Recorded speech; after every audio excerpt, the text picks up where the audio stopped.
Sabotsy fa efatry ny volana May taona 2024 miarabanao tonga soatra anatin'ny fampalalam-baovao ny MBS ary manasanao ampanajana sy ampitiavana tomboko lahy sy tomboko vavy hiaraka aminay hatramin'ny farany. Toy ny mahazatra dia ny vaovao mahakasika ny politika hatrany amboatsika ny fampalalam-baovao.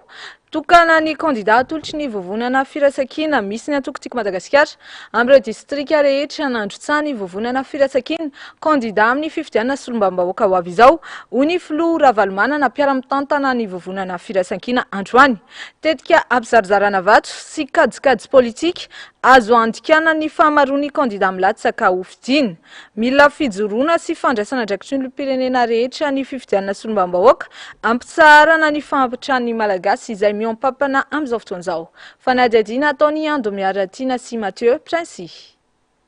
Tsy misy ankoatran'ireo kandidat tolotry ny firaisan-kina avy amin'ny antoko-tsiky Madagasikara raha ny fanamafisana nataon'ny filoha Ravalomanana marika androany. Kajikajy politika ampizarazarana vato no misy andemena ny sain'ny mpifidy. Mila mailo mijoro tsy amitahotra ny olom-pirenena rehetra ka ho sahiaro ny fahamarinana ary anatsikafona ireo tsy fanarandalana maro amin'ny fiatriana izao fifidianana izao. Fantatro fa ny boriboritany fahatelo dia tena tsy maintsy hiatrika zany tena ady amin'ny fifidianana azonao zany mazava ary matoa tonga aty manatrika anareo dia tena tiana mafy fa ianareo no candidat officialy toanany ka na inona resaka mandeha etsero inga feno tonga dia tsoro koa izy no premier liste atzay lanina tonga dia mandeha zay dia faharoa deuxième liste dia tsy finaina dia le manaraka voagy ay tena reo ny safidy an'izy ireo na mifidy an'izy ireo satria tamin'ny fivoriana niaraka taminao lay ny firaisan-kina reo mpanao politika dia reo ny lany tsy afaka manoatra mihitsy fa reo ny lany mila nareo miasa zany satria atanareo daholo nafarany fantatro mihitsy ny paikadiny retsy ampisarazaratsika io am'izay le hoe zarazarao anjakana dia misy paikady atondra laha ao dia ny tokony ho maily am'izany nareo hoe ataony mihitsy azy be candidat avy ato anaty koveta mba ampizarany vato dia ny azy ny lany tandremy tsara raha mipaikadin-dralahy zany Tsy misy afa-tsy ny fividianana ihany no ahafana miala anatin'izao fantrana lalina izao. Mila olona vonona sy vanona ny firenena ka antony safidianana manokana ireo kandidat rehetra ary nafeno izany fepetra izany. Tena anjakan'ny asa ratsy fandà ratsy ty firenentsika ty tsy fahamarinana ny fanambakana madinika ary indrindra fanaovana tsinotsinona reo vahoakan'Andriamanitra ka hoy nareo hoe eto amin'ity be sarety ty fitobin'ny sarety ty mila mailo anareo satria everinareo fa tsy afaka mandeha firy anareo dia tonga daholo ny sasany mampizarazara anareo tsara be mihitsy le resaka teo hoe mino fotsiny andro reto dia tonga dia tafiditsika satria be da be anjely manodidina antsika kino manaka nareo tsy mino aza matahotra mihitsy reo mandesitsika. Mitarika ny lisitra ho an'ny boriboritany fahatelo amin'ny fifidianana solombavambahoaka ifeno Ravalomanana tsy vitany vava fotsiny resaka fampandrosoana fa mitaky fahavononana izay efa ao anatiny. Mijery anareo tsirairay avy dia hita misoritra eny amin'ny tarehanareo fa lila amin'izany fanovana ny zava-misy eto amin'ny firenena izany tsika. Izany mampijoro anay ankehitriny sanatria fidogina seza akory fa hiaraka hitolona aminareo vahoaka ary hiaraka anavitra amin'ity Madagasikara ity na dia solombavambahoaka anasana. Tsy kely fa isaorako ireto prailista amiko izay vonona hieno sy hitondra izany etaetan'ny vahoaka izany eny amin'ny anteminera-pirenena. Tsy hoe tsisy atao akory anareo fa vonina izay fametanana hiatrehana izany fifidianana solombavambahoaka izany satria maharary atsika ny zava-misy maharary trosina ny tany ny vahoaka rehetra podika ny firenena malagasy. efa vonina avokoa ary tafatsangana ny komity mpanohana ho an'ny boriboritany fatelo izy ireo izay nanamafy ny mahazava-dehibe ny fifidianana manakaiky vahoaka ahafahana mamasy mitondra ny olam-bahoaka eny fotony hipakany amin'ny anteny miram-pirenena dia niatrika an'izany tao anatin'ny fifidianana filoham-pirenena teo zahay nanao ihany koa ny fampelezan-kevitra nanao ihany koa ny fifidianana zay tao anatina tsy fangarahana tanteraka tao anatina tsindry azo lena tanteraka ary tao anatina fampiororona mihitsy raha zay ny filaza azy nandritra ny fotoanany fifidianana reny satria raha tsaivina ny tantara dia tsy navelany hiditra tany anatin'ny bureau de vote ny délégué ho an'ny prositeny raha tsy nanomboka tamin'ny 12 atoandro niteto amin'ny boriboritany fatelo nyresaka tamin'izay noho izany betsaka zany aloha zany lesona ny tsoahana atao anatin'izay hoentitsika miady mitolona ao amin'ity fifidianana solombavam-bahoaka ity ary mila hoalatsika ny fahefana mba hahafahantsika manao zavatra vanona mieritreritra daholo tsika hoe hanao ahoana no avy ndreo zanatsika tratratradraina foana hoe hanao ahoana ny tanora no avy ny firenena fa aiza ho aiza ny tanora amin'izao fotoana izao ny lafiny ara-pianarana azotsika tsaina ve zany tsy misy mandeha amin'ny lôny ny fianarana eto Madagasikara nefa raha ohatra hoe misy firenena mandroso dia inona ny tokony hampandrosoana voalohany ny fianarana dia tonga eto zany izahay misolo tena ireo tanora rehetra misolo tena ihany koa anareo ray aman-dreny vonona izahay tanora hijoro ho avy ity ho avy ny fifidianana solombavam-bahoaka ianareo ny feony ianareo isika vahoaka ny feony azadino ny anao tolo-dalàna mba mahakasika ny fitsombinana manokana ny fiainan'ny tanora tsy anasa tsy ny ringby ihany ny marary fa Madagasikara ray manontolo tompoko marary ekena jerena ny lalàna mahakasika ny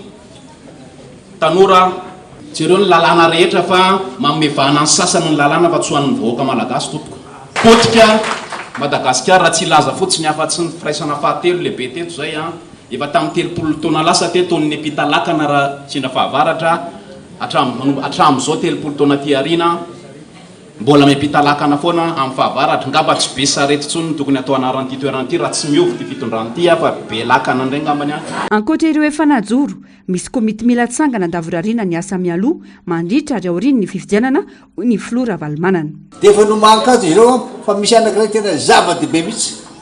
le mpanohana amin'ny ady amin'ny alatra zay le ataontsika hoe comité mpanaramaso na comité de vigilance zay le comité de vigilance zao ilaina koa zay zany tena ilaina manana ny maizy azy ny izy personnalité ny caractère farany olona mpanetana comité de mobilisation mpanetana ny olona any an-trano zay misarasara tsy andeha hifidy no ny antony hoe zay tsy manakara-pifidianana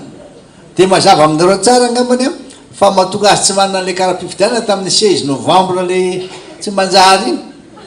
dia nilasitsika tsisy andeha hifidy dia izy tsy nakany kara-pifidianana kanjo azonareo zany kanjo zany azoniny any amin'ny fokotany reny dia afaka makanjo izy mitondra ny kara-panondro na ny passeport tsy lany daty kara-panondro na passeport tsy lany daty dia anareo comité de soutien zany mbola ampina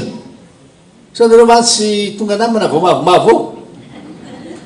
mbola ampina zany anareo dia anareo koa mba mitarika dia tsy ny olona fa resinahatra no atao fa ny olona mbola tsy resinahatra mbola misarasara arakaraka ny abetsaka ny olona tonga mifidy no azahoantsika fandresena satria mitombo le olona candidat tsy maintsy ataontsika koa zay maro zany zay mipaikady tsy maintsy ataontsika ny teny filamatra ho atsika dia zao malala zay teny filala malala aloha ianareo satria eto amin'ny boriboritany fahatelo daholo nareo rehetra malala ianareo fatanao daholo olondreo ny ankamaroany dia mahay ianareo satria amin'ny toromarika anareo zahay manompo anlatsinainy dia mavity nareo fa tonga ny amin'ny fifidianana malala mahay mavity atao misy comité isaky mifokotany dia izy malala eo ty le comité mpanaramaso ty io tena izy io satria maro ny fanadalana ataon'ny olona ako koa ianareo mba tena andresy lahatra ny olona tsy ho maty nyreny le hoe vasitsinjo reny na reny koveta sy ina le mendrala reny loza raha tianao iova izao fiainana tsy manjary zao be fahorina be tepitepy tena mangiry firy mihitsy mila tsisy tsy olona mikaikaiky nareo mody mijerijery eto sa hirakirana daoly any de zay mahatonga atsika hoe adidy a zoa ny mifidy de mandeha zany hoe teneny ny olona mbanana reto de tany zay atao hoe gaoto voty zany hoe rao ny olona de ifidy am'izay fotoana zay a mila entanina hoe ny olona mba tsy voarebirebiny reny tolotra kelikely a mandalo reny a sy le hoe vasitsinjo reny reny e volameny banque mondiale ho atsika malagasy ho an'ny olona rehetra nde reny fa de ambakany am'zany fotsiny le tsy fahalalana zay no mahatonga anareo nareo malala na miseho fahavinonana ny rehetra hiatrika ny fividianana madio sy mangarahara hitondra fampandrosoana eto amin'ny firenena ny firaisan-kina raha teo no ery mila fanarenana maika ny firenena ary anisany vahaolana atongavana amin'izany ny fifidianana solombavam-bahoaka izay ataony 7 Mey ho avy izao ho ny filoha mpiara-mitantana ny vovonana firaisan-kina ny filoha Matriky Ravalomanana raha nihaona tamin'ireo mpity fanatanjahantena teny Ambohimanarina ny maraina teo. Ankoatr'izay nambarana fa azo vahana tsara ny olana menjady eto amin'ny firenena amin'izao ka anisany vahaolana amin'izany ny fitokisana ireo kandida atolotry ny vovonana firaisan-kina sy ny fanefanana ididy de ny fandehanana mifidy ny 7 Mey ho avy izao. Fanadediny Germaine Menjanary sy Andry Rakotomalala. Manana anjarandraikitra lehibe eto amin'ny firenena ny tanora manoloana ny fahampitehana sy ny fahalovana misy eto amintsika izao hoy ny filoha Marika Ravalomanana raha nihaona tamin'ireo tanora mpity fanatanjahantena teto Ambohimanarina ny maraina teo. Nandritra ity fotoana ity raha teo ihany koa no nampafantarana ireo kandida atolotry ny vondrona politika firaisan-kina eto amin'ny firaisana fahaenina tamin'ireo tanora ireto. Nanamafy ny filoha Marika Ravalomanana nandritra izany fa mila fanarenana aingana ny firenentsika ary vahaolana akaiky io fifidianana ho avy io. Tena faly ampiasa botsy marainy ity miaraka amin'rehetrarehetra jereo rehetra speda be mihitsy ka nzatra tiako resahana aminareo mametraka fanontaniana amiko de zao manana didy isika lehibe miaraka amin'rehetra tanora rehetra irahiny tsy maintsy mirahintsika raha tsy mirahintsika tsy matafavoaka baolina jereo tsara eny mpanao baolina raiky amby folo izy 22 de ekipa roa samihafa fa mirahina be ka raha tsy manana fomba afisaina ndreo hoe miantisipe hoe tonga de ary amin'ny gol na any amin'ny arrière na any amin'ny ailier tsy mety de zay tsy maintsy alamina tsara mba isin'ny firaisan-kina de mandamina azy. Faharoa ilaza aminareo fa tena adidy lehibe io fifidianana ho avy io tena adidy tsy andraikitra lehibe ho atsika mihitsy satria eo na ny ahafahana manova izao fitondrana zao tsy avelatsika andeha rery io raha mirahintsika satria zao nge zay tiany atao natao e kikika fotsiny izy de nilaza hoe zao zava-misy zao ny anina any ivelany izy mampiseho ny fahavoazana ty Madagasikara ny eto ny vody ny eto aloha ny tokony atrehana fa tsy any ivelany any anao mitaraina fa hoe zao ny zavatra misy de milaza ny olona any mamenatra fotsiny menatra daholo ny namana rehetra any miantso ary le président teo aloha sy ny perinasa am'izao fa manao no aminareo zao to sahirana be nareo any anisan'ny gisitra indrindra eran-tany mamenatra tena menatra mihitsy Tojoso Andriamampandry laharana fahaenina ao amin'ny boriboritany fahaenina no mitarika ny lisitry ny kandida ho solombavam-bahoaka atolotry ny firaisan-kina. Tsy ny tombotsoan'olo tokana no jerena fa tombotsoan'ny daholobe sy ny maro anisa ho hiatrany ny filoha Marika Ravalomanana. Isika rehefa tonga le fotoana fifidianana amin'ny 7 ny volana Mey de tokony anefa ny adidy elo fa tena adidy zany andraikitra zany de mety hitenkeo sasany fa hoe ka zay tsy mifidy tamin'ny fa 9 volana Novambra le présidentielle iny de karatray mbola any afaka tonga ianareo de any maka an'le karatra fa tsy maintsy mitondra kara-panondro fa presara tamin'ireo manam-pahaizana zany ao amin'seny tsy mamorona zany akory fa mbola no fanambarana lehibe amin'ny alatsinainy misy conférence de presse ho ataoko amin'ny alatsinainy ampahafantarana ny olona rehetra na ny afatrafatra apetraka ho an'ny candidat na ho an'ny vahoaka mpifidy rehetra na ho an'ny tompona ndraikitra isam-panjakanareo le mitondra milaza azy hoe anao fifidianana madiso mangarahara. Ny tombo ny olona tonga teto amin'ity kianja ity raha vaona eno fa tonga teny antoerana ny filoha Marika Ravalomanana.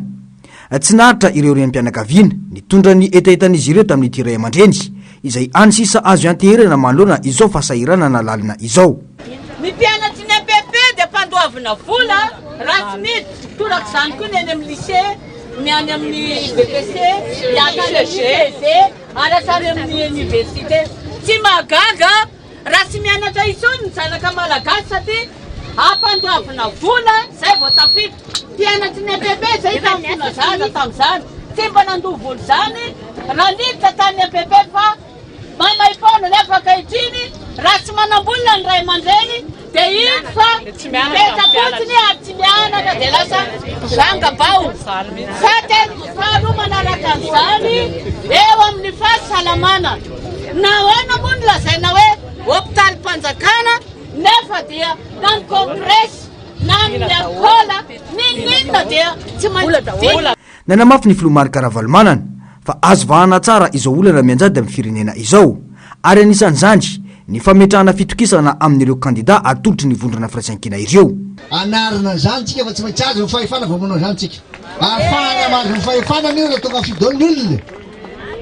Ny antony dia tsotra la majoritaire zareo ao ary ho majorité tsika.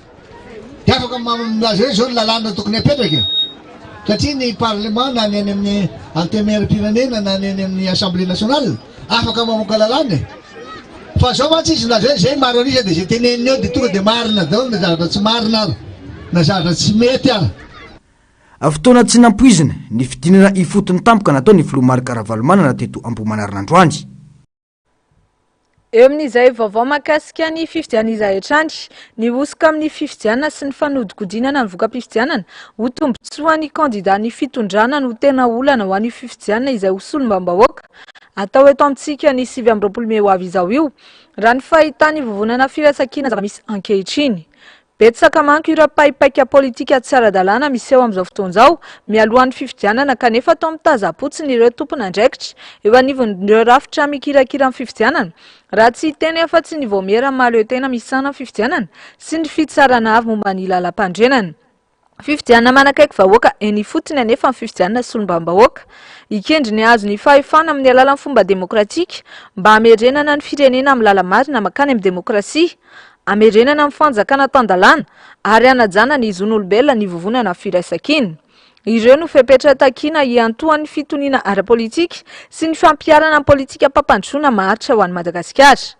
Kandida raiky amin'ny zato no atolotry ny vovonana firaisankina amin'ireo distrika 20 raha ny vaovao dia kandida 420 hafa natolotra tamin'ny alalan'ny mari-pamantarana tsy miankina no ny antony maro no miaradia amin'izy ireo. Fanamby ho an'ny vovonana firaisankina ny tontolo politika sy ny rafim-pitantanana jadona ankehitriny. Takiny ity vondrony ity ny fanatanterahana ny fifidianana malalaka sy mangarahara. Fantatra moa fa hita fa amin'ny mpanao gazety eny amin'ny foibeny ny vovonana firaisankina ny alatsinainy ho avy izao amelabelarany ny fahitany toetra raha-pirenena sy ny fifidianana ho avy. Fananao tatitra mahakasika ny charte de bonne conduite ny teo anivon'ny FES androany. Voaresaka manokana nandritra izany ny resaka etika sy deontologie politika eto amintsika. Tsapahoany FES fa tokony hisy ny lalàna laniny any anivon'ny antemetram-pirenena mba hametrahana ny etika sy ny deontologie ho lalàna amin'ny fanaovana politika eto Madagasikara. Fanadihadiana ataon'ny Germaine Menjanary sy Andry Rakotomalala. Betsaka ny fanarenana tokony atao amin'ny fanaovana politika eto Madagasikara, hoy ny teo anivon'ny FES, raha nanao ny tatitra mahakasika ny fifanekena fitondrantena na ny charte de bonne conduite ho an'ireo antoko politika amin'izao fifidianana ho solombavam-bahoaka izao. Isan'ny olana ny tsy fanajana na tsy fisiny etika sy ny deontologie politika intsony ho an'ireo mpanao politika malagasy. Tokony isy ny lalàna mametraka izany lanina iny anivon'ny antenimieram-pirenena mba hipetrahany fanaovana politika araka ny tokony izy eto amintsika ho hiatrany ny fanazavana. Ny fampiarana azy nefa no azo verina hoe mbola asa miandry ny comité de suivi amin'ny charte de bonne conduite ary ny eto Madagasikara dia mbola tokony hatsaraina lalandava ny fomba fanaovana politika dia eny moa zany zay sady mampanatona ny mpanao politika rehetrarehetra ka mampita ny afatra koa ary mametraka ny tena hoe etika sy ny intégrité anatin'ny fanaovana politika eto Madagasikara. Andin'ny roa folo anatin'ny charte de bonne conduite dia niarany volavolaina tamin'ireo mpanao politika hoe ilay izy ary efa dimapolo sy roanjato no niarana molavolany ny signataire moa fanasakitetika zany tena misy ny perspective tsara azo iverina familana ny asa ary izany dia mety hitondra fanovana sy fampandrosoana tokoa eto Madagasikara. Anatin'ny fandresen-dahatra mihitsy ny tokony ampidirana ny charte de bonne conduite mba nanamanan-kely na any amin'ny code na any amin'ny loi fa zay zavatra zay moa zany dia iverina fa hotoy an'ny fandresen-dahatra n'ireo mpanao politika rehetra dia misy ny akamaroan'ny izay tafiditra amin'ny antenimieram-pirenena dia azo iverina hoe tokony ampidirina volavolan-darana tokoa ny fampidirana ny charte de bonne conduite particulier. Isan'ny atrika ity fotoana ity ny teo anivony Antokoasy FM izay nametraka mazava fa mbola sarotra ny fametrahana io etika sy déontologie politique io eto amintsika. Mpanao politika tsy mahafehy ny fanaovana politika mantsy ny eto amintsika fa zary politika ny kitolotolotra madinika hoy ny fanazavany. Sarotra fanatanterahana azy satria hitantsika ny fikoltanana amin'ny fomba fitantanana politika indrindra ny fijerin'ny olona zany hoe fanaovana politika zany maro samihafa mety mahatonga zany samy raha malala zany dia soa fa misy an'ireny zany farafaratsy ho fanairana nay fanairana ny olona zay ao anatin'ny politika indrindra mpitarika politika mba misy zavatra tokony ekena anatsarana ny fanaovana politika ny fananana etika moralité fanatsarana lalàna zavatra lehibe tsisy zay maharatsy an'izany sarotra ao manatanteraka an'ilay izy satria fantatritsika fa mbola eto amintsika zao tsika mahita fa mbola manjaka be ny ataoko hoe tsy fananana zany etika zany fa mividy olona mandainga mpanao politika manao abus mpanao politika satria zany ono mampalany any zany le ataoko hoe zavatra ohatran'ny fanohitra hoe ianao ne raha be moral sy miresaka etika io dia resy ianao e fa ny olona manantena ho aiza miveto aiza ny volamenareo aiza mivary amenareo zay dia ny atao hoe politika. Raha tsy aivina dia efa nisy ny fifanaovantsony ho fifanarahm-pitondran-tena tahaka izao nandrindra ny fifidianana hosolom-bava-bahoaka nataony taona 2024 ka kandida misa 320 tamin'ireo 300 kandida ihany no nanasony izany. Andrasana arak'izany ny fihetsika ireo kandida hosolom-bava-bahoaka amin'ity indray mitoraka ity. Nampatsiainy tena asa iandriketany solombavam-bahoaka sy ny andraikitra iandriketany solombavam-bahoaka ary nanao fanentanana mahazava-dehibe ny fifidianana solombavam-bahoaka izay atao ny 7 Mey ho avy izao ny kandida firaisan-kina ao amin'ny boriboritany voalohany Maître Yantra Razafimanantsoa tamin'ny alalan'ny fidinana ifotony toy ny fanaony no nanantanterahana izany androany teny Ambohipo ary ny pakatra eny amin'ny teny Ambozatovo ary ny pakatra eny Ambohipo sy ny manodidina izay fidinana ifotony natao androany izay. Tsikaritra nandritra izany fa vonona ny anova sy iova ny mponina leo izao fitantanana tsy mandeha eto amin'ny firenena izao. Tato-baovany Ando Miaratina sy Mathieu Princy.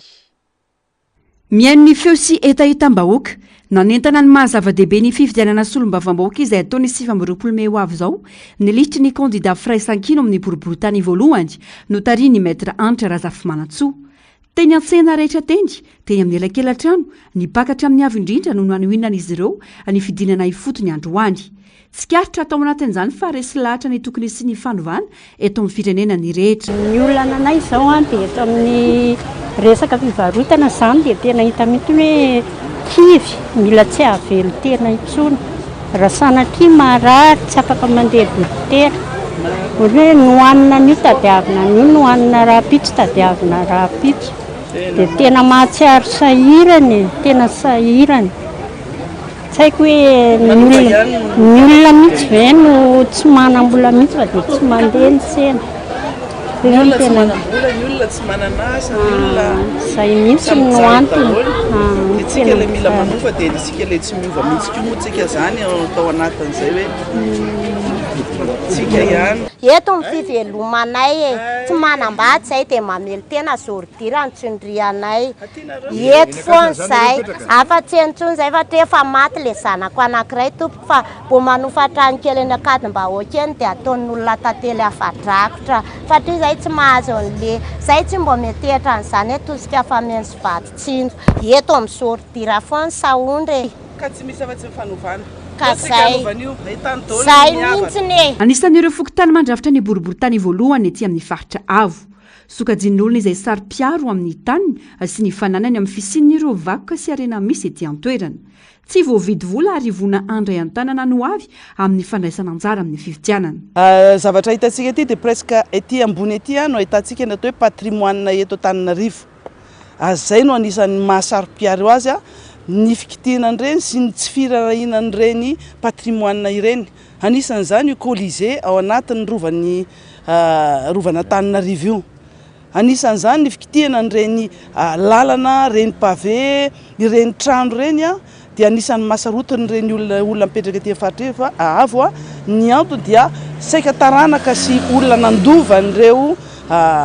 razambe teo aloha daholo ny tety zany ka le hoe manahoana ny fihetsiky ny olona ety dia araka ny teneko izay hoe olona tena mandinika sy misaina ny olona ety tsy anisan'le olona zarazaraina koveta nanaovana fihetsiketsehana manasa lamba na andeha vidiana fanahy fa olona tena mieritreritra tokoa ny olona ety mazava ny asan'ny solombavam-bahoaka manao lalàna manara-maso ny asan'ny mpanatanteraka fanohitra ho an'ny fampandrosoana araka izany ny fividianana ireo isolontenany vahoaka eny amin'ny antenimieram-pirenena ka tsy azo atao atsirambiny lalantokana ihany koa ny azona mametraka mpitondra mety amin'ny vahoaka amin'ny lalan'ny fahazona maro anisa ao no manao ny lalàna sy mamolavola ny lalàna rehetra zay entina mitantana ny firenena anisan'izany ny teti-bolam-panjakana fa ao ihany koa no atao anendry ny solombavam-bahoaka zany zay maro anisa no atao anendry anolotra zay prime ministre ary tompona ndraikitra amin'izay fanendrenany falolorana prime ministre zay satria ny prime ministre indray no anolotra n'ireo ministre dia tompona ndraikitra tanteraka zany ny solombavam-bahoaka amin'izay lafiny zay fa tompona ndraikitra ihany koa izy avy eo ny fanaraha-maso ny asan'izany gouvernementa zany ny fampiasana ny teti-bolam-panjakana ny fanatanterahana ny asa voafaritra ao anatin'ny teti-bolam-panjakana satria ny asa zay atao tsy maintsy ao anatin'ny teti-bolam-panjakana ny fahaizana mitantana ny volam-panjakana ny bonne gouvernance ny fijerena zany ny mahasoa ny vahoaka ao anatin'ny antemera-pirenena ao anatin'ny teti-bolam-panjakana tanterahan'ny gouvernementa dia arahan'ny solombavam-bahoaka maso ny fanatanterahana zay ny solombavam-bahoaka tsy manana an'izany viana sy malala an'izany asa zany dia tsy ho solombavam-bahoaka na roviana ny tety androm-pividianana anomboka amin'ny alarobia ho avy izao ny fampelezan-kevitra ho an'ny fividianana solombavam-bahoaka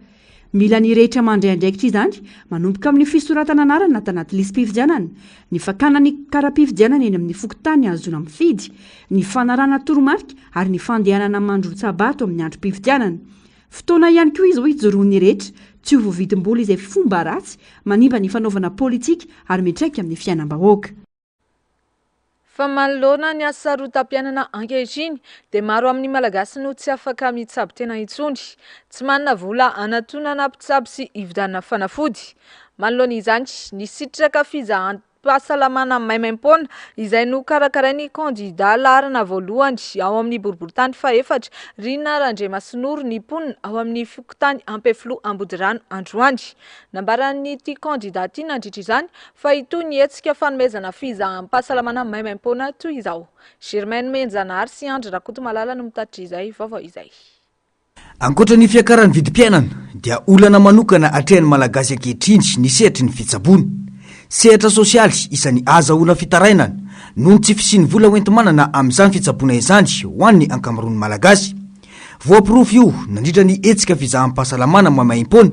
izay nataon'ny kandida mitondra ny laharana voalohany ato amin'ny boriboritany faefatra Rina Randriamasinoro no safidina manokana tamin'ity indray mitoraka ity ny teto amin'ny fokotany Ampefilo Ambodirano hetsika tsy aitraitra fa ifanampiana hoy ny kandida Rina Randriamasinoro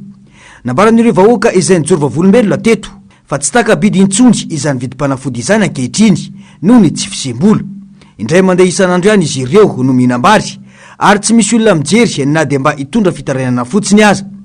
tsy afaka mamonjy dokotera rehefa marary satria na ny anina hoanina aza manahirana hoy ny fanazavana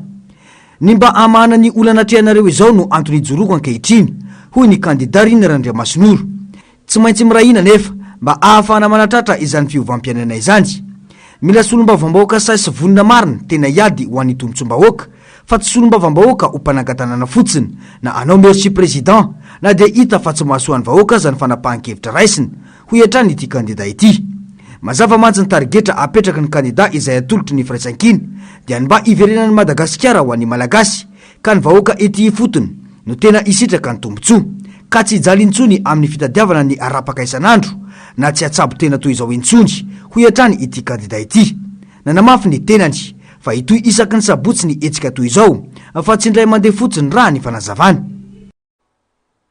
Fa tsy misy afa-tsy ny kandida atolotry ny vovonana firaisan-kina no tohanan'ny tanora tiako Madagasikara ao amin'ny distrika Anatsimondrano. Nanao fanambarana mifandraika amin'izay moa ireto tanora ao amin'ny distrika Anatsimondrano reto androany. Germaine Menjanary sy Andry Rakotomalala hatrany. Mazava ny toromarika nomen'ireo mpitantana ny vovonana firaisan-kina ho an'ireo kandida rehetra manerana nosy fa tsy manana zo tsy olany ireo kandida ireo. Raha ho an'ny Atsimondrano manokana dia nisy ny fanambarana nataon'ireo tanora tiako Madagasikara androany manoloana ny fanatanterahana sy ny fanatrarana io tanjona io. Tsy manohana ary tsy anohana kandida hafa ny antoko-timy fa ireo natolotry ny vondrona firaisan-kina ihany dia ny kandida Voangy Raharmanarivo sy ny kandida Rado Raparawela hoy ny fanambarana. Ny tanora tiako Madagasikara dia Atsimondrano dia mahatoky tanteraka ny filompanorana natoko tiako Madagasikara dia Andreo Marc Ravalomanana satria efa nilaza taminay izy fa tsy tondra aminay any amin'ny lalana izay tsy izy ka aza matahotra. Koa manao izao fanambaran'izao ny tanora tiako Madagasikara eto anivon'ny distrika Atsimondrano fa manohana tanteraka ny kandida avy amin'ny vovonana firaisan-kina. Averiko ihany tsy manohana kandida hafa tsy ny vovonana firaisan-kina ny tanora tiako Madagasikara eto amin'ny distrika Atsimondrano.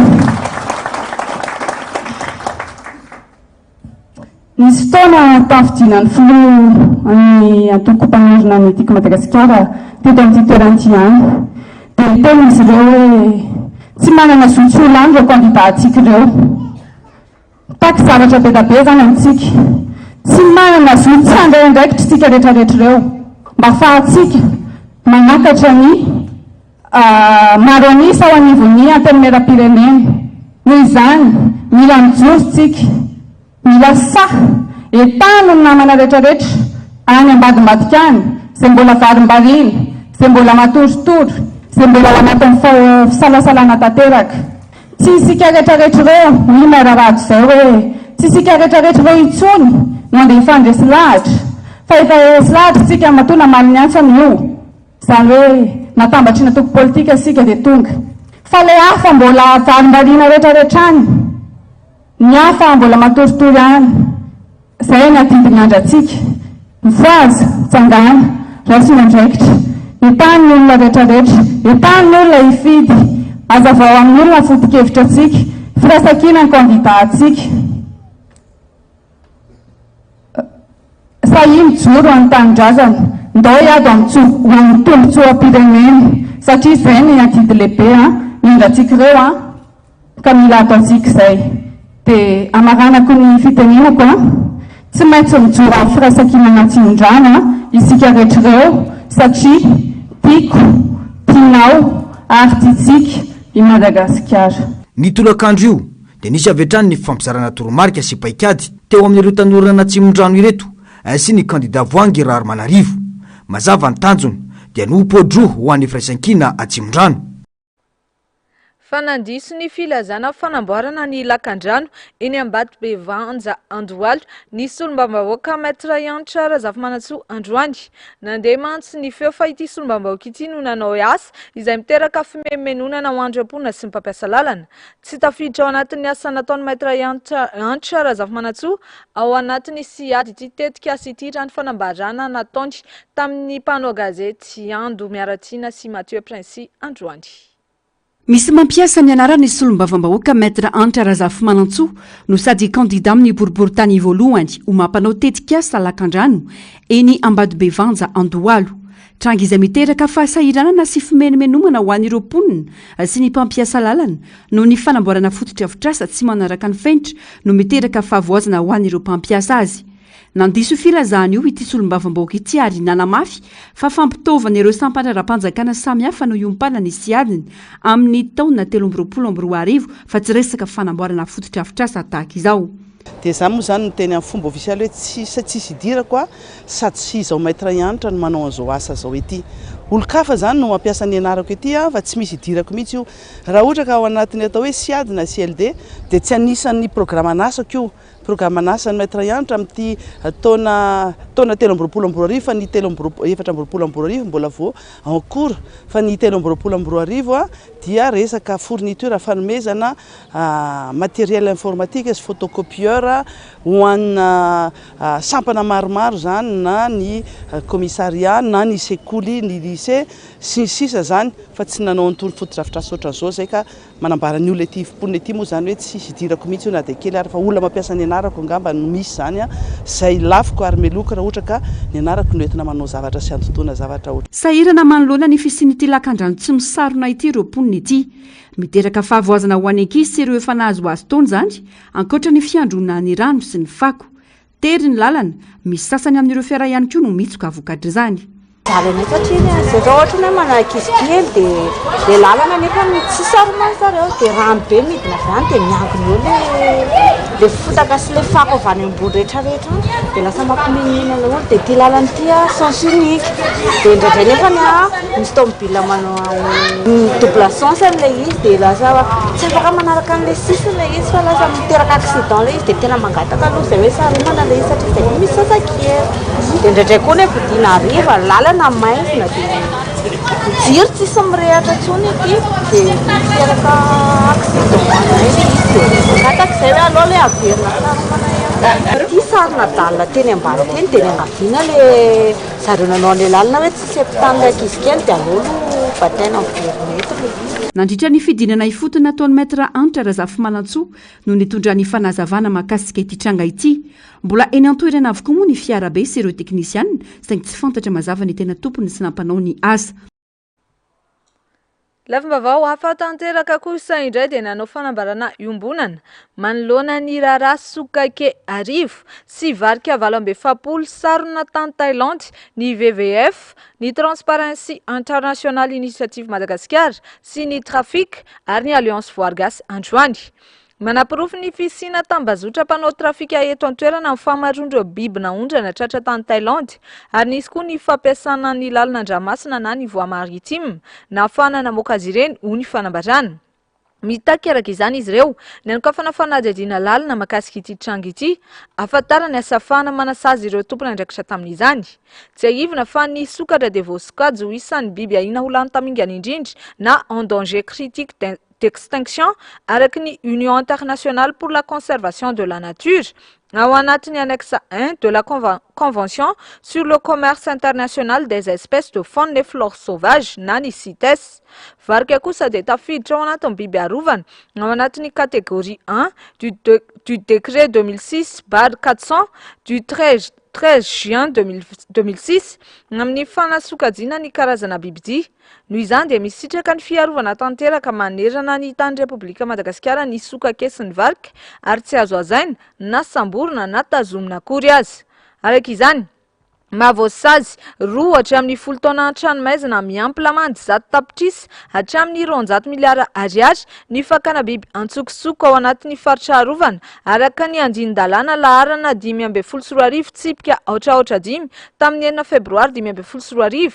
voarakitra ao anatin'ny code de gestion des aires protégées ho ny fanazavana. Tsy aivina fa olona enina no voasavitry ny polisy tao Thaïlande raha voaroiroy tamin'ity fanondranana antsokosoko ireo bibidia ity. Fiara efatra no tratraka nahitana sokake sy varika 2020 ny hid tao anaty garaba na gazy. Raha ny fanadihadiana nataony manam-pahefana tany an-toerana dia nokasaina alefa tany Hong Kong sy Korea Atsimo ary Taiwan ireto bibidia avy aty Madagasikara tratra tany Taiwan ireto.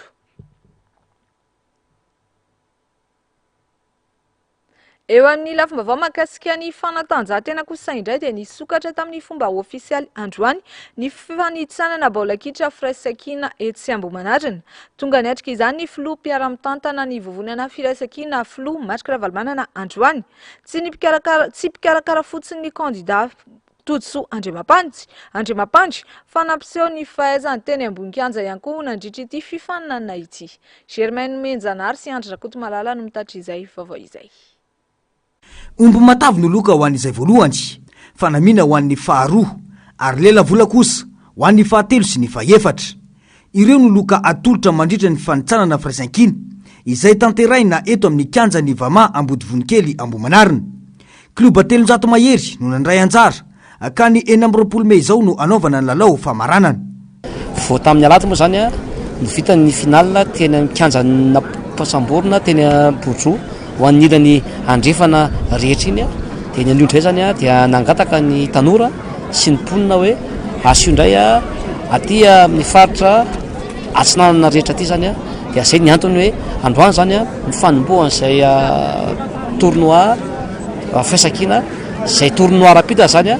ary ny finale dia atao amin'ny 29 ny volana Mey. Androany zany ny fiatombohany dia hitantsika zany fa ny tenanay ny député sy ny candidat zany no anokatra ny ouverture miaraka amin'ny polisy eto Ambohimanarina izay manana ekipa ry zareo dia vita moa zay zany dia manaraka daholo zany ny hafa ao anatin'izay. Ity zany kianjan'ny Vama no anaovana ny ouverture sy ny fifanitsanana ary famaranana fa mbola misy kianja hafa koa zany eny Pasamborona manao an'izay satria noho ny fandaminana dia tsy maintsy nasina anankiroa zany satria be da be nisan'ny ampandray anjara zany dia 300 ny kluba nisan'ny nandray anjara dia misy koa zany any amin'ny kianjana Pasamborona zany ao anatin'izay fa ny famaranana zany dia eto no natao zay zany ny antony androany ary ihany koa zany ny antony faharoa dia androany no aseho ho officiel eto amin'reto tanora reto zany izay efatra gambenada izay candidat zany amin'izao fotoana izao. Ny mpikambana rehetra anatin'ny firaisan-kina moa efa mahalala ny daholo fa misy zany ireo tanora izay maro anisa mpity fanazaran-tena zany no eo zany no anolorana androany no anoloranay zany hoe ireo zany izay ao anatin'izay rehetra izay. Dia ny fahatelo moa zany dia isy fivoriana koa zany avy eo ahafahanay milaza hoe aizavy no lalana le amin'io propagande io dia navy zany miketika atao amin'io herinandro manaraka izay fanombohan'ny propagande. Tonga niatrika ity fotoana fanokafana ny tournoi firaisan-kina eto Ambohimanarina ity ny filoha mpiara-mitantana ny vovolana, ny filoha Marika Ravalomanana,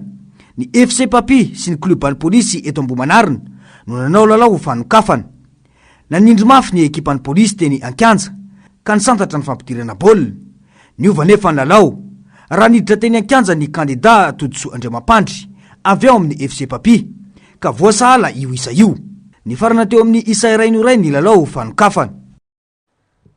Eo amin'izay vaovao mahakasika ny fanatanjahantena izay hatrany dia notanterana androany teny amin'ny kianjan'ny Mahamasina ny lalao fifaninana ara-panatanjahantena teo amin'ny mpanao gazety rehetra eto Antananarivo na ny intermédia. Tafiditra indrindra ao anatin'ny fankalazana ny andro maneran-tany ho an'ny fahalalany asa fanaovan-gazety ity fifaninana ity. Ny taranja baolina kitra lalaovina olona 7 sy ny baskety tambarana lahy sy ny vavy no nandraisan'ny mpanao gazety rehetra avy amin'ny orinasa an-tserasera rehetra anjara. Anisan'ny nandray anjara tamin'ny lalao baolina kitra lalaovina olona 7 moa ny ekipany MBS. Ny ekipany ORTM no nibatany amboara tamin'ny taranja basketball ary ny ekipany RVS kosa no nandresy tamin'ny taranja baolina kitra.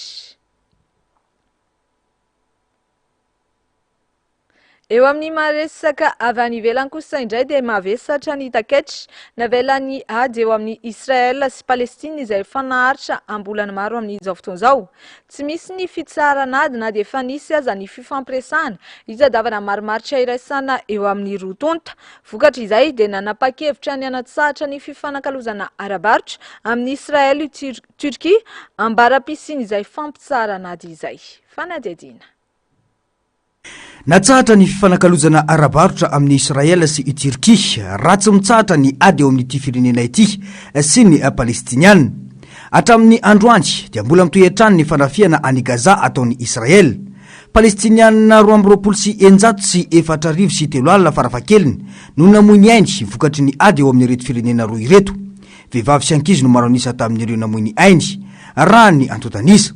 Mahatratra 7,7 sy 7 alina no naratra nanomboka ny 7 oktobra araky ny tatitra navoky ny manampahefana ara-pahasalamana palestinianina. Mitoy any amin'ny Lemaky Gaza ny fanafiana antanety sy anabakabaka ataon'ny Israel. Taorian'ny fanafiana ny Hamas izay nafatesana olona 200. Efa mahatratra hatrany amin'ny 5,700 ny palestinianina no mitsoponena navokatry ny ady. Miaina tanteraka anatin'ny tsy fahampitsakafo sy ny tsy fahampidina rano fisotro madio ary fanafodiny any Palestina raha ny vaovao.